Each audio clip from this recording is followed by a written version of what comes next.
এইটো আমাৰ গুডু আৰু এইটো ডাঙৰ হৈ গ'ল দেখিছে নে এটা এফাল চাইডে হা আৰু এইফালে মই গাড়ী মানে পলিচ এটা আনিছিলে পাপাই পোং অকণ পলিচ কৰি দিওঁ বোলো ভালকে আমাৰ উৎপাত আৰু আমাৰ এইটো সৰু গুডু গুডু গুডু এইটো এটা আমাৰ হিৰো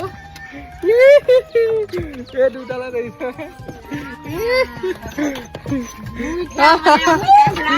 এইটো এটা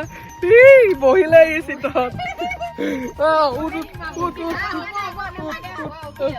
এইটো এটা উঠিলে এইকেইটা আমাৰ ইমান মৰম নালাগে মোক গুডু নাম যাব হ'ল আৰু এতিয়া চাহ খাই লওঁ আমি দেখিছে এইবোৰ মৰম আচলতে একোটা এতিয়া ময়ো চাহ খাই লওঁ ধুনীয়াকে হ'ব ইমান মৰম আৰু থেংক ইউ আপোনালোকে এনেকৈ মৰম ছাপোৰ্ট কৰাৰ বাবে